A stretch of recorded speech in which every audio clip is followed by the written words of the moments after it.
back with comedian David Boyle, and I'm quitting alcohol. I'm calling it now. I'm calling it early. Trump's presidency is going to be an absolute fucking disaster. We're 4 days into his election win, and I'm calling it. I can see it clearly. I can see how it's all going to play out. I feel like the whole thing was a complete fucking hoax. I feel like, I don't know, I'm picking up vibes that big business were 100% behind Donald Trump. The military industrial complex was completely behind Trump. Israel were backing Trump. I feel like it was just all horse shit that they didn't want him in. Everything has played out just way too fucking smoothly. Then you look at some of his appointments today and you're like, oh, they're just preparing for war.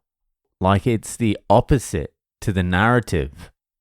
Like the people who are pulling the strings in the background, the people with the real power, actually did want Donald Trump in because he's more pliable and more willing to bend to their desires.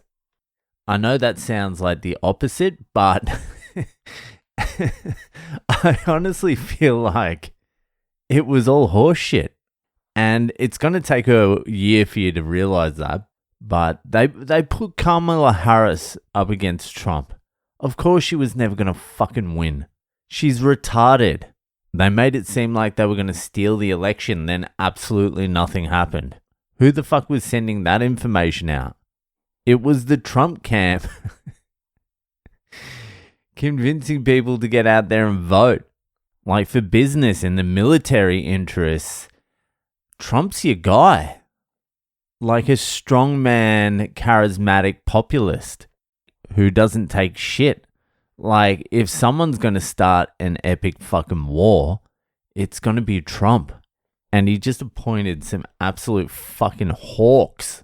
Marco Rubio, Secretary of State. I know people in Florida love him because of the COVID shit. He kept everything open. But he's pretty keen on wars. You got Mike Huckabee, who's just an absolute shill to Israel. Will do anything for them. He's now the ambassador to fucking Israel. You've got that Gaetz cunt. I don't know how to pronounce his name, but the guy who looks like a fucking absolute serial killer psychopath as the Attorney General. Like, he isn't building the peace party. That's not what it seems to be. I tell you how it's going to play out. This is how I envision it. Trump comes in, massive tax cuts, stimulates businesses, prints a shitload of money, everything begins booming, stock market fucking rips, Bitcoin rips, houses rip, all the while in the background preparations to attack Iran are going on. There'll be like problems starting to begin with the economy, and I think it's going to be the treasury market. From the macro economists that I listen to, they reckon once this cycle of interest rate cuts really kicks into gear, the treasury bond market is going to collapse. And that's how the US pretty much funds itself. It sells treasury bonds at an interest rate to countries, international countries, and that's how they fund all the shit they do. But the problem is, already no one's buying them. I think the biggest purchaser of US Treasury bonds at the moment is Japan, and then the second is like the Canary Islands or some shit like that.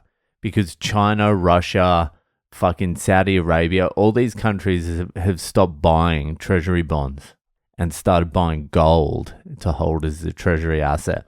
Anyway, I'm not going to get into the nitty gritty of the fucking bond market. So that fails anyway. The economy begins to collapse. This will take about 9 months. 9 months for the first economic crisis of the Trump administration, the second Trump administration. But that first 9 months, it's going to be good. Like from here until probably, let's say, August, September next year, it's going to feel like it's going to be euphoric. It's going to feel like a party that's never going to end. It's going to fucking end. So during the euphoria period, preparations to, it's Iran. It has to be Iran. Preparations to go to war with Iran, which will lead to a World War III, will be going on in the background. Israel will continue their fucking massacre.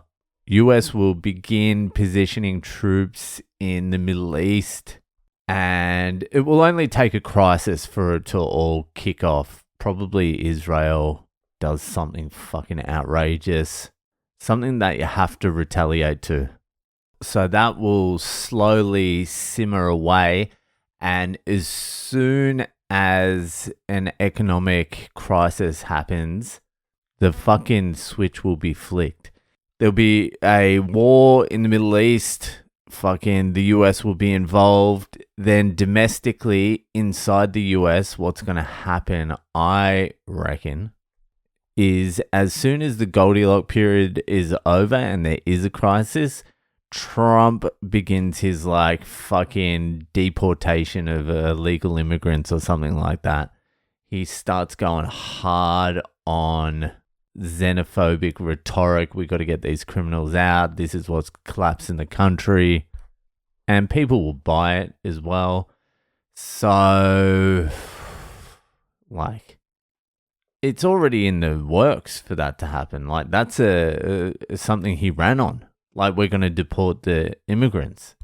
He won't do it immediately. He's not going to ruffle feathers just straight away. He'll give it some time. I'm telling you, they're just waiting for a crisis. As soon as there's a crisis big enough to divert attention, it's fucking on. And like, war with Iran, people just don't understand what the fuck's going to happen there.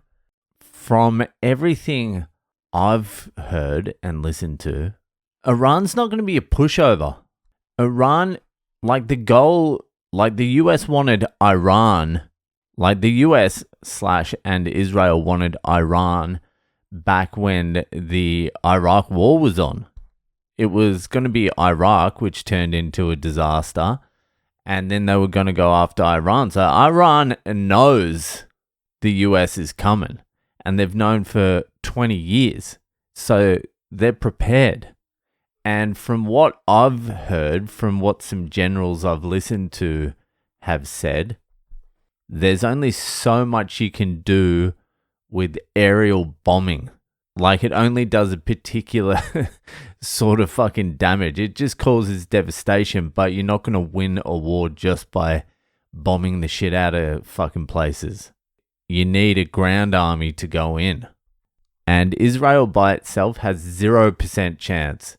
Like, 0 chance of taking on Iran by itself.